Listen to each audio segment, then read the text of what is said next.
جو اصل بات ہے وہ صرف بات صرف فرقہ واریت تک ختم نہیں ہوتی. آپ اگر غور سے دیکھیں گے تو پاکستان ایک کافی عرصے سے حالت جنگ میں ہے, اور خاص طور پہ جو ہے وہ پاکستان کی جو سرزمین ہے اس کو استعمال کیا جاتا رہا ہے اور استعمال کیا جا رہا ہے, اور اس کی کئی وجوہات ہو سکتی ہیں, جس کی جن میں سے ایک اہم وجہ جو ہے وہ یہ ہے کہ ہمارے نیشنل ایکشن پلان جو 2014 میں وہ آیا تھا سامنے, اس پہ پراپرلی عمل نہیں کیا گیا. اور دوسری جو اہم بات ہے ہمارے سامنے آئی ہے, جو مطلب پولیس حکام بھی جو انویسٹیگیشن کر رہے ہیں, انہوں نے کی ہے کہ افغانستان اور ایران دو ایسے ممالک ہیں, پاکستان کے پڑوسی ممالک ہیں, جہاں بارڈر کراس کر کے پناہ لینا بہت آسان ہے. تو کراچی میں ایک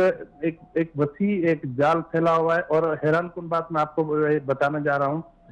کہ کراچی میں ٹارگٹ کلنگ کے زیادہ تر جو ڈیلز ہوتی ہیں یا جو فیصلے ہوتے ہیں یا جو معاملات لین دین کے ہوتے ہیں وہ سارے افغانستان میں ہوتے ہیں, اور افغانستان کے ساتھ جو چیزیں ڈیل کی جاتی ہیں وہ انڈیا کرتا ہے, انڈیا کو روا کرتا ہے وہاں پہ, اور وہاں سے پھر جو ٹارگٹ یہاں آتے ہیں.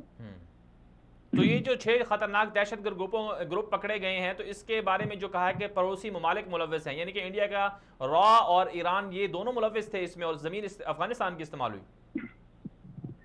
سر دیکھیں, اس میں جو چیزیں سامنے آئی ہیں, اب فیکٹ جو ہے وہ تو کمپلیٹ, جب انویسٹیگیشن کمپلیٹ ہوگی تبھی سامنے آئیں گے, لیکن حقیقت یہ ہے کہ جو گرفتار ہوئے ہیں یہ وہ ہیں جو جسٹ ایک فرنٹ مین تھے, یا جس کو یوں کہیں گے جن کے ہاتھوں میں ویپن تھا. اصل وہ لوگ ہیں جنہوں نے یہ سب کچھ کروایا, اور ہمیشہ جس طرح آپ کو یاد ہوگا, آپ نے ہی ایک پروگرام کیا تھا اپنا الکتانی صاحب والا, بالکل, اس میں آپ نے دیکھا ہوگا کہ جو دہشت گرد تھے وہ بآسانی ایران نکل گئے تھے, سعودی سفارت کا قتل کر کے وہ ایران چلے گئے تھے.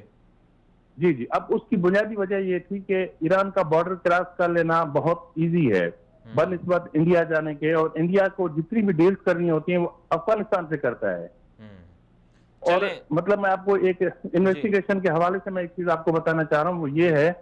کہ را باقاعدہ افغانستان کی خفیہ ایجنسی سے ڈیل کرتا ہے, وہ پھر جو ٹیررسٹ ونگز یا جو دہشت گرد جو وہاں نیٹ ورک موجود ہے جو پاکستان کے لیے کام کر رہا ہے,